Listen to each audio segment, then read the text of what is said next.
Steve's wonderful. It meant a lot to me because I think stories, emotionally driven stories, with men at the centre or kind of the male experience, I think is really important. So I was buzzing to see this. And I just wanted to ask straight off the bat, obviously Steve has this amazing duality. He's running away from, the shadow self, but leveraging that darkness to help others. Yeah. Not to get too existential, but that kind of, do we have an appreciation for that duality, do you feel, in society now? Or cause sometimes I worry we lean into the puritanical a little bit too much. Do you think that we are understanding of people's, everyone's duality as we walk through life? No, I don't think we probably are. I think probably less so today, in fact, than ever before. And I think to accept that we all are contradictory, we all are deeply flawed and deeply fallible. Everybody, but like we're all presenting another version of it to the world. And I think what you picked up on with Steve is that he is desperately trying to present himself as this leader, who he is, as a good teacher, who he is, but also as someone who's in control. And it's clear that he's not in control about many, many things, particularly his personal life. And he's trying to fix these kids. He's trying to keep this building going. He's trying to raise his daughters. We were very clear not to show that he had a family until right at the end. Yeah. But it's that, that old truism where like you can't fix other people until you've fixed yourself. Yes. And it's very clear that he's compartmentalizing everything to compartmentalize his pain and his trauma and I'll be fine, I'll keep going, but he's behind, and I think it's sort of, I think modern society is like that 100%. Yeah. This is just writ large. But interestingly, it's said in 1996. Yes. So that those problems are perennial. Those difficulties and struggles will always exist, but now they're just completely exacerbated by the way that we need to publish everything and scrutinize everything. I was going to say, and the intervention of the internet it creates kind of false community rather than people who are actively on the ground. Yeah. And I have to ask as well, I mean, obviously you've played a number of roles in your career, just purely for my own, obviously I'm representing Mind right now. You have to embody this character for however long. Yeah. What measures do you have to take for your own well-being as Cillian? When I know, because it was tough. Yeah, it was really tough. You're able to do roles like this because you're with people that you know and love, and like have Tim Mealans, who I've worked with over a long period, Max, Alan Maloney, who was a producing partner and who produced the film with us. I've known him for 25 years.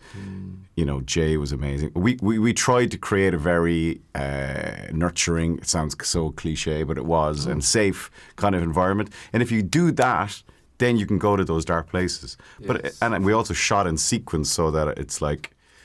Right. You're accumulating the experience as you go, which is that's really important. It is, but it also becomes larger and larger what you're trying to process. But like at the end of the whole shoot, you realize like we are dressing up and putting on voices. You realize it's quite a frivolous thing to do as compared to people who are actually doing this for a living. Yeah. So you're always aware of it. It's always a balance.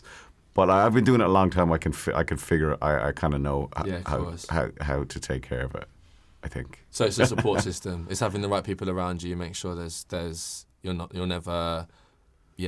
He knows. You know what you need to do to get through a shoot now. Like he takes good care of himself. He doesn't. We're not drinking pints till 4 a.m. He goes home. He gets a lot of sleep. He's sensible now. He's a master of the art. Yeah, of course. Some people don't know. Often people don't know. But he's a great mentor. So he's explaining to the younger people on set, how to do that, how to take care of yourself in order to do the work. Also, Netflix provided really good mental health support for the cast and crew. Because often I've found on these things like, we're all, that's tough on Cillian, right?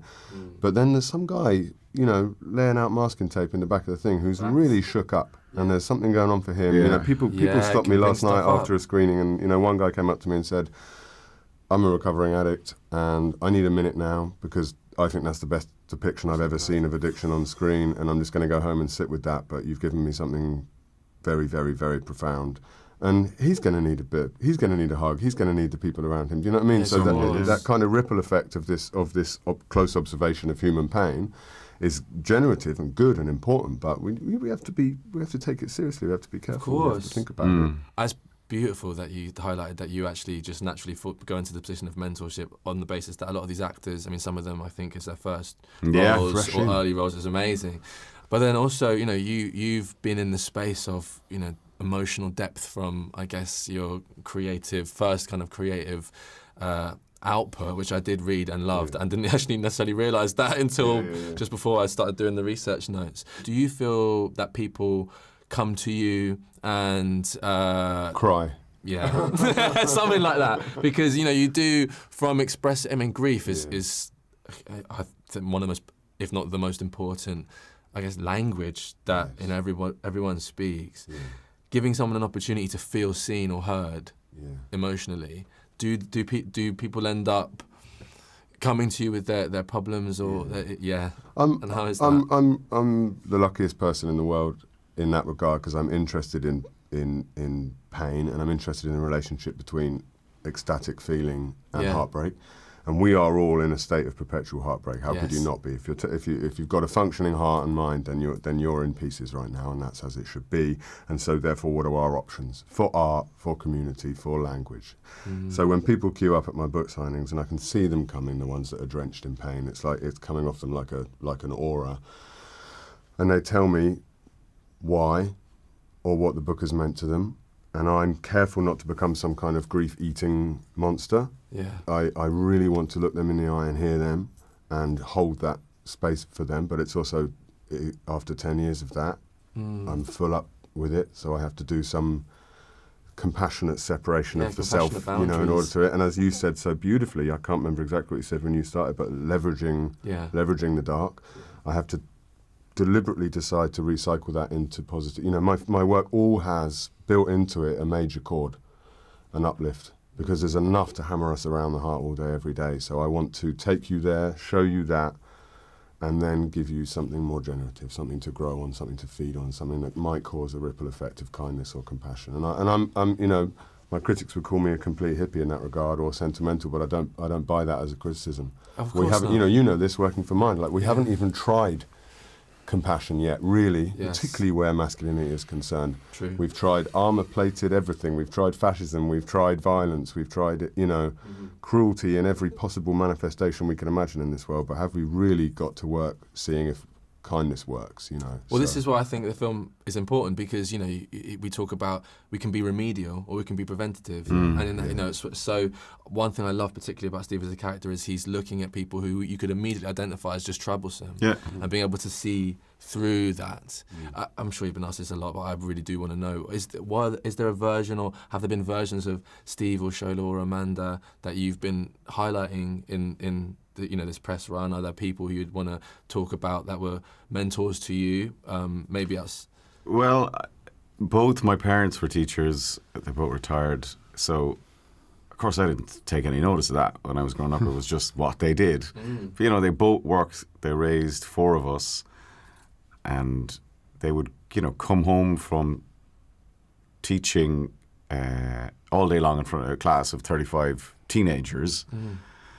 And that is something. Like, it is something to stand up there and try to maintain authority, try to balance everyone's different needs in the class, and also look after yourself, and then come back to your own teenagers. Yeah.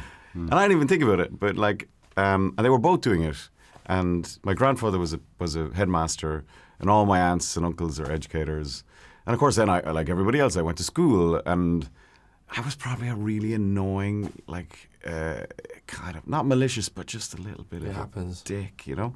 And but I had great teachers. I can see it. yeah, but I don't know, man. I think teenagers, that's it. You're morphing. Yeah. You have to be in a state of malleability. And you have to push, right? You have to push against stuff. Yes. But anyway, so I did have a great English teacher when I was in secondary school who really unlocked a lot of things for me creatively. I've never ever forgotten that. So I think as I got older, I began to reflect on how my parents worked, and they were really, really good at their job and really like believed in what they did. But then they also came home and raised all of us, and that is so I took that into it. You know, it's a lot. It's a lot. That's what everyone says now. Well, what about you?